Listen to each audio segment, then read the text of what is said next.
Sir నమస్తే అండి, మీ పేరు? నా పేరు గవర్నర్ అండి. ఎక్కడి నుంచి వచ్చారు మీరు? మాది విజయనగరం జిల్లా జామ మండలం భీమసింగ్ విలేజ్. ఏం చేస్తుంటారు సార్ మీరు? నేను జేఏ ఛానల్ వైస్ చైర్మన్ అండి. మరి ఎలా ఉందండి అసలు వ్యవసాయ పరంగా కానీ రైతుల పరంగా కానీ ఈరోజు కూటమి ప్రభుత్వం వచ్చిన తర్వాత ఏ విధంగా వాళ్ళని ఆదుకునే విధంగా వీళ్ళు పరిపాలన చేస్తున్నారంటారు? చంద్రబాబు నాయుడు గారి ప్రభుత్వం ఏర్పడిన తర్వాత రైతులకి ధాన్యం తోలిన వెంటనే బిల్లు పడుతుంది. ఈ సంవత్సరం పంటలు అయితే పుష్కలంగా 100కి 95% పంటలు పండాయండి. ధాన్యం మినుములు కూడా తీస్తాను. మినుములు కూడా సకాలంలో మంచి దిగుబడి వస్తుంది. ఎకరాకు 4 నుంచి 5 బస్తాలు వస్తుంది. మాకైతే అనుకూలమైన పంటే. ఈ గవర్నమెంట్ వచ్చిన తర్వాత మేము రైతు అయితే 100% సాటిస్ఫాక్షన్. బట్ నేను జగన్మోహన్ రెడ్డి గారు మాట్లాడుతూ రైతులు అన్నదాత సుఖీభావ అని చెప్పి పెద్ద ఎత్తున చంద్రబాబు నాయుడు మోసం చేశాడని చెప్పి మాట్లాడుతున్నాడు. జగన్మోహన్ రెడ్డి అనేది రైతు పక్షపాతి అని చెప్పుకోవడమే తప్ప రైతు ఎక్కడ ఉంటాడని తెలియదు. అమరావతి ఎక్కడ ఉన్నదో జగన్మోహన్ రెడ్డికి తెలుసా? ఈ 5 సంవత్సరాలు ఆయన రాజకీయం చేశారు. జగన్మోహన్ రెడ్డి చెప్పింది కాదండి. యాజపార రైతుగా వ్యవసాయం చేసే రైతుగా నేను చెప్తాను. చంద్రబాబు నాయుడు కూటమి ప్రభుత్వం వచ్చిన తర్వాత 100% మాకు 100% న్యాయం జరుగుతుందండి. ధాన్యం తోలిన 24 అవర్స్లో అక్కడ చలన అయినంటే మాకు పేమెంట్ పడుతుంది. అంతకంటే కావాల్సింది ఏముందండి? గిట్టుబాటు ధరలు లేవు, రైతులు నిండా ముంచేసాడు చంద్రబాబు అని కూడా అంటున్నాడు ఆయన.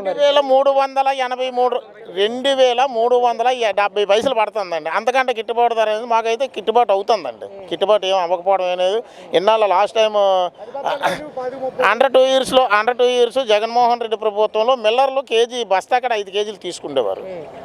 నేను 4-5 టన్నులు తోలాను. నాకాడ ఒక బస్తా కేజీ కూడా తీసుకోలేదు. ఇప్పుడు మాత్రం సరుకు బాగోకపోయినా తీసుకుంటాను. మిల్లర్లో మాట్లాడడానికి ఏం లేదు. మాకైతే పేమెంట్ విషయంలోనే కానీ రైతు సరుకు విషయంలోనే కానీ దిగుబడి అయితే 100% మాకు 30 నుంచి 35 బస్తాలు దిగుబడి వచ్చాయి. మేమైతే చాలా సాటిస్ఫాక్షన్గా ఉన్నాం. సంక్రాంతికి డబ్బులు పడ్డాయి. సంక్రాంతి ప్రతి సంవత్సరం ఇబ్బంది పడుతూ ఆ జగన్మోహన్ రెడ్డి ప్రభుత్వంలో ధాన్యం తోలేవారు మేము. కానీ బిల్లు పడడానికి 2 నెలలు అవిది, 3 నెలలు అవిది, 4 నెలలు అవిది. ఒక్కొక్క మా మండలంలో కొంతమంది మిల్లర్లు ఉన్నారు, వాళ్ళు డబ్బులే ఎగదింగారు. అది విషయం. అంటే దళారీ వ్యవస్థనే చంద్రబాబు నాయుడు ప్రోత్సహిస్తాడని చెప్పేసి కూడా జగన్మోహన్ రెడ్డి మాట్లాడుతాను. నేను రైతుగా చెప్తాను సార్, దళారీ వ్యవస్థ ఏట్లేదు. మాకు మేము అగ్రిమెంట్ ఇచ్చిన దాన్ని బట్టి ధాన్యం ట్రాక్టర్లతో మిల్లర్కి తోలుతాను. మిల్లర్కి తోలిన తర్వాత అక్కడ ఎక్నాలజ్మెంట్ చేస్తాను. ఎక్నాలజ్మెంట్ చేసిన వెంటనే మా అకౌంట్లో డబ్బులు పడతాయి. ఇక్కడ దళారీ వ్యవస్థ ఎక్కడుంది? దళారీ వ్యవస్థ అంటే చెప్పుకోవడానికి దళారీ వ్యవస్థ కావచ్చు, కానీ దళారీ వ్యవస్థ అనేది లేదు. అది తప్పుడు నినాదం. అలా ఏదో రాజకీయ స్వబలం కోసం అలా చెప్తుంటారు. అవన్నీ తప్పుడు వాదనలండి. అంటే ఏదైతే కూటమి ప్రభుత్వం ఇచ్చిన పాస్బుక్ మీద కూడా జగన్మోహన్ రెడ్డి గారు మాట్లాడుతూ ఉన్నారు. నా ఫోటో చూసినా, సర్వే రాళ్ళ మీద నా పేరు చూసినా చంద్రబాబు నాయుడు వెన్నులో వణుకు పడుతూ ఉంది. ఈరోజు 15 కోట్ల రూపాయల ప్రజాదానం వృధా చేసిన ఫోటోలు చెరుపుతున్నాడు అని చెప్పి మాట్లాడుతూ ఉన్నాడు. భూమి అయింది కాదు, ఆడ తాత సంపాదించింది కాదండి. కడప నుంచి తీసుకొచ్చి మాకు భూమి ఇవ్వలేదు కదా. మా విజయనగరం జిల్లాలో మా తాతల కానించి మాకు సంపాదించిన ఆస్తుల వరకు మా పాస్బుక్ మీద అయితే మా ముద్ర, మా పేరు ఫోటో అయినా ఉండాలి, లేకపోతే రాజముద్ర అయినా ఉండాలి. కానీ జగన్మోహన్ రెడ్డి ఫోటో పెట్టుకోవడానికి రాజారెడ్డి రాజ్యం కాదు ఇది. వైఎస్ఆర్సీపీ గవర్నమెంట్ అంతకంటే కాదు. మాకైతే పాస్బుక్ అయితే గతంలో ఎలాగుండేది ఇప్పుడు కూడా అదే విధంగా వస్తుంది. చంద్రబాబు నాయుడు గారి ఫోటో, లోకేష్ ఫోటో, లేకపోతే పవన్ కళ్యాణ్ గారి ఫోటో వేసుకోవట్లేదు. రాజముద్రతో వస్తుంది కాబట్టి ఐఎమ్ సాటిస్ఫైడ్.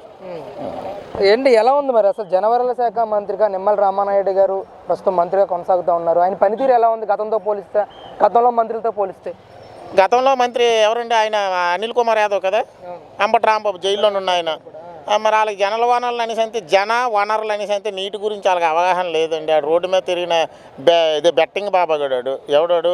మన అనిల్ కుమార్ యాదవ్. ఆడికి ఏడు తెలుస్తుందండి. అడిగి జనవనరుల శాఖ అనేసి అంటే నిమ్మల రామనాయుడు ఏముంది? మన లాస్ట్ టైం మన తుఫాన్లో ఆయన చేసే పనితీరుని బట్టి మనం చెప్పాలి. దాని ప్రత్యేకంగా మనం మార్కులు వేయడం ఏముంది? ఆయన పనితీరుని ఆయన 100% చేస్తాండ్రు. ఆయన 100కి 110 మార్కులు వేయాలండి. ఆయన ఒక సామాన్యమైన రైతుల పొలంలోకి వెళ్తాడు, లింగి కొట్టుకుంటాడు, కలుపు తీసిన వాళ్ళతో వెళ్తాడు, కాలువకి వెళ్తాడు, నూరుపు కాడ గడ్డి తీస్తాడు. ఎందుకంటే నిమ్మల రామానాయుడు గారు సక్సెస్, సక్సెస్ ఎక్కడి నుంచి వచ్చింది? Success 100% success. మరి జగన్మోహన్ రెడ్డి గారు 2027లో పాదయాత్ర చేస్తానని చెప్పి ఇప్పటికే ప్రకటించారు. సంవత్సరాల పాటు నేను ప్రజల్లోనే ఉంటానని చెప్పేసి మాట్లాడుతూ ఉన్నారు. మీలాంటి రైతులు సపోర్ట్ చేస్తారా జగన్మోహన్ రెడ్డి పాదయాత్ర? రైతులు అయితే ఎవరు కామన్ సెన్స్ అదే విలువలతో కూడిన రైతు ఎవడో చేయడండి.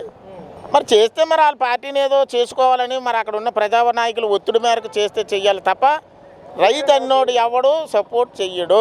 ఎందుకనండి అసలు? ఎందుకంటే ఆయన పనితీరు బాగోలేదు కదండి. ఆయన పనితీరు బాగుంటే చేస్తామండి రైతు. ఇప్పుడు చంద్రబాబు నాయుడు గారు ఆయన పనితీరు బాగోపోతే రేపు వ్యతిరేకిస్తాం సార్. చంద్రబాబు నాయుడు గారు పనితీరు బాగుంది కనుక ఆయన బాగుంటారని చెప్తాను. లేనప్పుడు మేము చంద్రబాబు నాయుడు గారు కూడా అలాగే చెప్తాం. రైతు భూమి మీద సార్ సర్వే రాయి 1947లో స్వాతంత్రం వచ్చింది. స్వాతంత్రం వచ్చిన కాడి నుంచి ఉన్న సర్వే రాయి బౌండరీ రాయిని పీకేసి ఆయన ఫోటో చేసుకోవడం ఏంటంటే 600 కోట్ల రూపాయలు ప్రజాదానాన్ని ఆయన దుర్వినియోగం చేశాడా? ఈయన చేశాడా? రాయి ఇప్పుడు ఒకవేళ ఈయన రాయిలు వేసారు అనుకోండి, రాయిలు వేసి ఈయన ఫోటో వేసుకోమని ఏమైనా ఉందా? మా భూమికి ఈడి ఫోటో ఈడావిడ వేసుకోవడానికి సర్వే బౌండరీ టు బౌండరీ. మా అన్నదమ్ముల ఫోటో, మా బావ ఫోటో, మా తాత ఫోటో. మా తాతలు మాకు భూమి ఇచ్చారు కాబట్టి మా తాతల ఫోటోలు ఉండాలి. ఆడి ఫోటో ఎందుకండి? జగన్మోహన్ రెడ్డి మాజీ సీఎం అయినంత మాత్రం రాష్ట్రానికి దేవుడు వెంకటరామమూర్తి ఏం కాదు కదా. అందు గురించి అది కాదండి, అది విధి విధానాలకి అనుకూలంగా చేయలేని పనులు అవన్నీ. రైతులు ఇబ్బంది పెట్టారు. రైతులు ఇబ్బంది పెట్టబట్టి తీర్పు ఎలాగన్నది ప్రజా తీర్పుని అందరూ శిరసా వహించాలి. ఆయన కూడా శిరసా వహించి ప్రతిపక్షానికి సపోర్ట్ చేసి అసెంబ్లీకి వెళ్ళి వ్యతిరేకంగా ప్రతిపక్ష నాయకుడు అయితే ప్రతిపక్షం గురించి పోరాటం చేస్తే విలువ ఉంటుంది. కానీ లేని దాని గురించి పట్టుకొని నేను పాదయాత్ర రేపో మాపు నోటీసులు వస్తాయని పాదయాత్ర చేస్తాను అంతానండి. తప్పించుకోవడానికి ఇది అంత వ్యాసం, అంతకంటే ఇంకేం లేదు.